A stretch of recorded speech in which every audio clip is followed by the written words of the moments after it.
The office of the Spring Shard Chronicle is a perfect circle.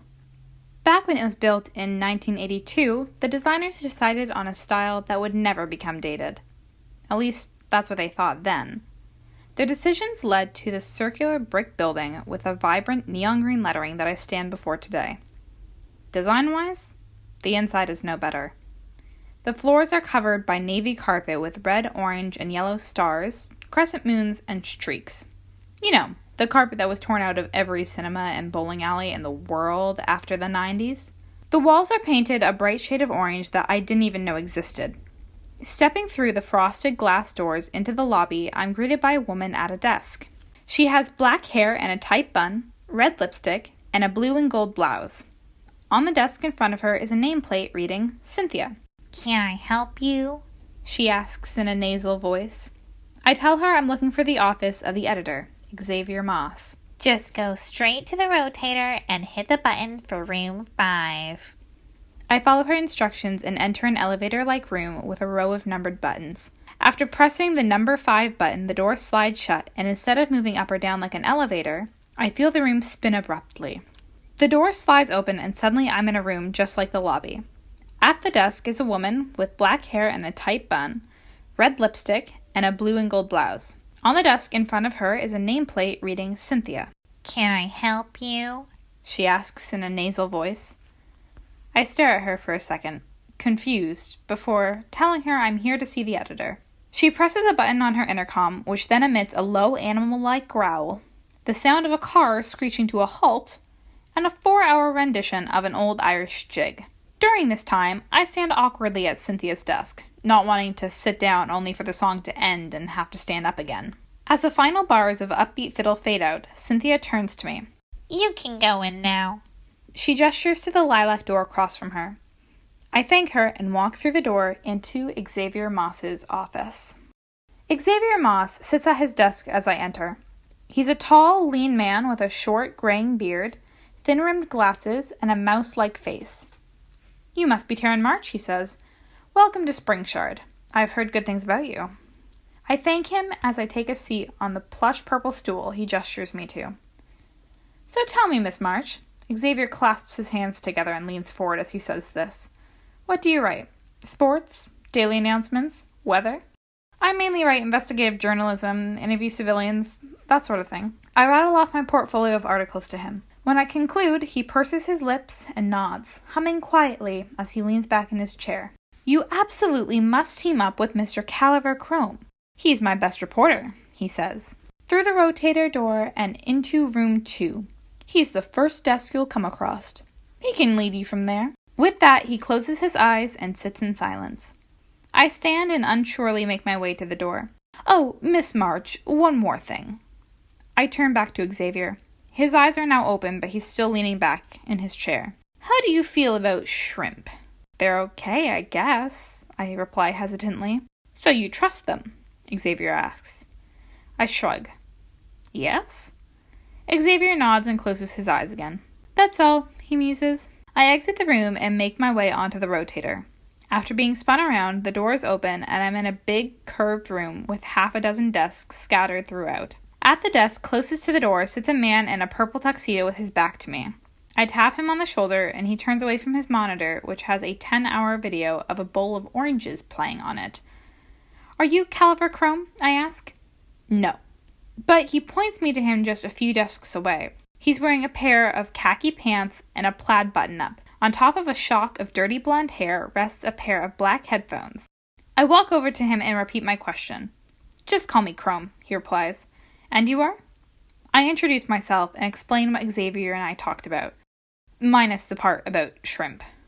Chrome runs a hand through his hair and points to an empty desk across the room. "That was our last transfers desk. You can set up there." He goes back to typing as he explains that he's going out to interview some people for his current piece later, and I can come with him. I thank him and walk over to the empty desk. It hasn't really been cleaned off. Newspaper clippings and miscellaneous office supplies litter the surface. The desk is situated beside a wall with a blind-covered window. Well, at least I'll still have a view. I pull the cord to open the blinds and am greeted by a brick wall. Wow, what a view.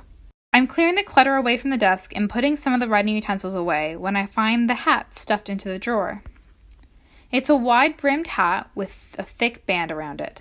Tucked into the band is a square sticky note with the word press written in goofy bubble letters. Whoever was here before must have left it by accident. Before I can consider what to do with it, I hear someone calling my name. Chrome is standing at the rotator door waving me over. Giving it one more look, I put the hat on my head and join him at the doors. As we drive to meet up with his interviewees, Chrome explains who we are going to talk to. The Lemonade Gang. The Lemonade Gang, he explains, is a small group with a lot of power in the city. They sound intimidating. Their leaders, Connor and Lena, have connections in the mayor's office and have influenced major decisions for the city. We finally pull up to their hideout. It's a run-down gas station on the outskirts of town. Beside it is a small petting zoo consisting of a goat, a plastic flamingo, and a rock painted with a goofy face. A young boy with shabby bangs and yellow rubber boots, purple suit jacket, and jeans is throwing handfuls of grain, small live fish, and hummus into the pen. This is not what I pictured as a secret hideout. Chrome walks right up to the boy and shakes his hand. Caliver Chrome, the boy greets properly. Connor, Chrome replies. My eyes widen. This is Connor? The leader of the Lemonade Gang is a little boy? The two of them look at each other before bursting out laughing. No, the boy says. I'm not that Connor.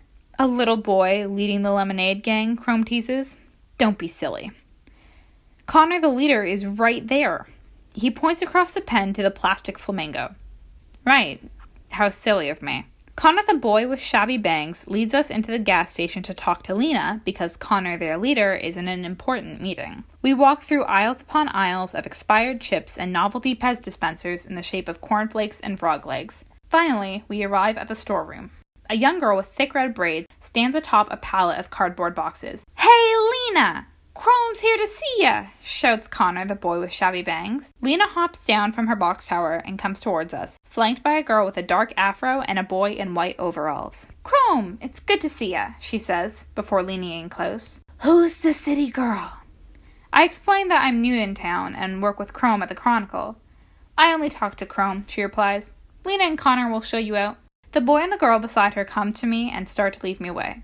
Hold on, I shout. I am here as Chrome's partner, and whatever you tell him, you tell me. I'm told that you have a big impact on the city. I want to get to know the city. You can do that for me. Please. Lena, the girl with the afro, and Connor, the boy in white overalls, look at Lena, their leader. She nods, and the two walk away. All right, she says. I respect you. You can stay. But I'm still only talking to Chrome. We make our way through the rest of the interview smoothly. Turns out the connection to the mayor's office is because Lena, their leader, is Mayor Tetra Burns' niece. Chrome asks Lena lots of questions about the plan for Circle Square and what the mayor's office is doing to preserve its history. As they talk, I walk around the storeroom. On one shelf, I find an old scrapbook labeled The History of Spring Shard and start flipping through it. This town was once the remains of an old salt mine. However, the mine closed after the only thing that could be found was gold.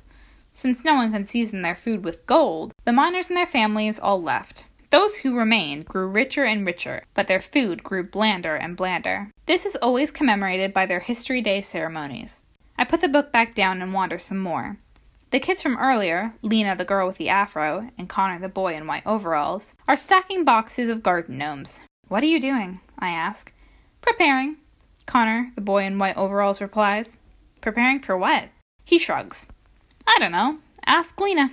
I decide that the only way I'll get any information about this town is to talk to these kids. So, why are you called the Lemonade Gang? I ask. Lena, the girl with the afro, explains that Connor, their leader, and Lena, their leader, started a small lemonade stand several years ago. They experimented with many flavors, such as dirt, salt and vinegar, sweet and sour ribs, and pulled pork poutine. Their flavors became so popular that they had to keep the stand open all year round. They used the money to help the other kids in the city follow their dreams. Soon, their little gang was formed. Wow, I had no idea this town was so supportive of each other. Lena demands respect, Connor the boy in white overalls says. The fact that you're still here at all means she respects you too. So congrats. And with that, the two go back to stacking the gnomes. Just as I'm about to go ask Lena, their leader, about the gnomes, Chrome comes to fetch me. He's done the interview. It's time to go. As Chrome and I drive back to the office, he gives me a look. How can you be so confident? They're the controllers of the city, and you just walk in there demanding to be spoken to? I give him a shrug. Look, I've only been in the city for a day, but from what I've seen, the city is wonderful. A little odd, maybe, but wonderful. If they're the ones in charge, they're doing just fine. Still, he says, how did you know something bad wouldn't happen? How did you know something bad would? That silences him as he turns back to the road. As we drive, the sun sets to my left. Odd. I thought that way was east. When we pull into the parking lot of the office, Chrome waves me over to follow him. We walk all the way around the building to the back and climb up a rickety wooden ladder leaning against the wall. Fire escape, Chrome explains. When we reach the roof, I inhale sharply. From up here, you can see everything in the city. You said you love the city. I figured if you don't get a desk view, I'd give you a better one, Chrome says. I come up here to think a lot. I spent my whole life in this town. I've only ever met 2 people who didn't. You and our last transfer. You're both so different from everyone else. I just need to ground myself again, by getting as far away from the ground as possible. I give him a smile, and the two of us stand side by side, watching the sunset. I'm learning so much about this town. Every odd happening is paired with a kind, unique person. True, I had my doubts when I started here, but as each day passes, I get more and more acquainted with the town. Chrome is the most normal person I've met so far, and even he's a bit odd. If a little girl and her plastic flamingo can raise money for every kid in the city and have a major influence on the mayor's office, then anyone can achieve anything here. We don't have that in the big city. I traded my bright sunsets reflected from glass skyscrapers for watching sunsets from the roof of an old brick building from 30-some years ago in a goofy press hat. And I could not be happier that I did. Hi, this is AJ Robinson, creator of Chronicles of Spring Shard and the voice of Taryn March. I just wanted to thank you for listening to this episode. If you liked it and want to know when the next episode is up, feel free to follow us on Facebook and Instagram at Spring Shard Chronicle for weekly updates and teasers. Episode 3 will be released on March 15th. If you like this episode and would like to listen to it even when you don't have Wi-Fi, it is available for download. If you want to listen while looking at a picture of the super cool cover art, you can also listen on YouTube. Check our social media for more information. Special thanks to Jess Milton, Caitlin Murray, Derek Taggart, and to you listening right now. Hope to see you in Spring Shard soon.